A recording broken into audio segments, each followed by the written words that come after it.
লাহোরে পিএসএল ফাইনালে নাহিদ রানার পেশোয়ার জালমির বিপক্ষে ব্যাটিংয়ে নেমে শুরুতেই উইকেট হারায় হায়দ্রাবাদ।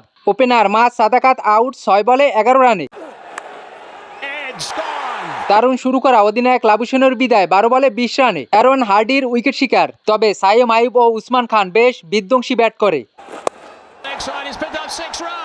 সাইম আইয়ুব ছিল বেশ বিধ্বংসী, স্ট্রাইক রেট ছিল ২০০-র উপরে। পাওয়ার প্লের ৬ ওভারে হায়দ্রাবাদ তোলে ২ উইকেটে ৬৯ রান। পাওয়ার প্লের পরে নাহিদ রানা ও সুফিয়ান মুকিমের ৭ ও ৮ ওভারে মাত্র ৪ রানে হারায় ৪ উইকেট। উসমান খান আউট ৮ রানে। ইরফান খান রান আউট ১ রানে। গ্লেন ম্যাক্সওয়েল, গোল্ডেন ডাক ও কুশাল পেরেরা রান আউট ১ রানে। ৭৩ রানে ৬ উইকেট হারিয়ে চরম ব্যাটিং বিপর্যয় হায়দ্রাবাদ। মোহাম্মদ হাসান খানেরও দ্রুত বিদায় ৭ বলে ১২ রানে। ১০ ওভারে হায়দ্রাবাদ ৯০ রানে হারায় ৭ উইকেট। ১৪ ওভারে নাহিদ রানার মেডেন উইকেট শিকার। হুনাইন শাহ আউট ১২ বলে ৯ রানে। তবে সাইম আইয়ুব এক প্রান্তে অবিচল থেকে দলের বিপর্যয়ে ৪২ বলে অর্ধশতক পূর্ণ করে। টাইগার পেসার নাহিদ রানা ৪ ওভারের কোঠা শেষ করে ২২ রানে ২ উইকেট নিয়ে। ১৮ ওভারে জোড়া উইকেট পতনে হায়দ্রাবাদ অল আউট ১২৯ রানে।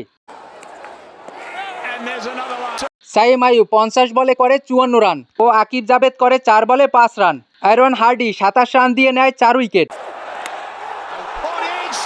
শিরোপা জয়ের লক্ষ্যে ১৩০ রানের টার্গেটে প্রথম ওভারেই জোড়া উইকেট হারায় পেশোয়ার। মোহাম্মদ হারিস ৩ বলে ৬ ও অধিনায়ক বাবর আজম গোল্ডেন ডাক। কুশল মেন্ডিসেরও দ্রুত বিদায় ৮ বলে ৯ রানে। টিকতে পারেননি ব্রেসওয়েলও, বিদায় ৪ রানে। পাওয়ার প্লের ৬ ওভারে ৫৩ রানে ৪ উইকেট হারিয়ে চাপে পড়ে পেশোয়ার। এরপরে অ্যারন হার্ডি ও আব্দুল সামাদ আস্থার সাথে ব্যাট করে। ১০ ওভারে হায়দ্রাবাদ তোলে ৪ উইকেটে ৭৯ রান। বাকি ১০ ওভারে তাদের আরও দরকার ৫০ রান। ১২ ওভারে জালমির স্কোরবোর্ড ১৭ রানে পৌঁছে। হার্ডি ৩৫ বলে অর্ধশতক পূর্ণ করে। আব্দুল সামাদ ও অ্যারন হার্ডির ব্যাটে ম্যাচে চালকের আসনে পেশোয়ার। জয়ের দ্বার প্রান্তে আব্দুল সামাদ আউট ৩৪ বলে ৪৮ রানে। ১৫ ওভার ২ বলে ৫ উইকেট হারিয়ে দ্বিতীয় শিরোপা জিতে নিল পেশোয়ার জালমি। ৪ উইকেট ও ৩৯ বলে অপরাজিত ৫৬ রান করায় man of the match Aaron Hardie. ১১ ম্যাচে ২২ উইকেট নেওয়ায় man of the tournament Sufiyan Mukim.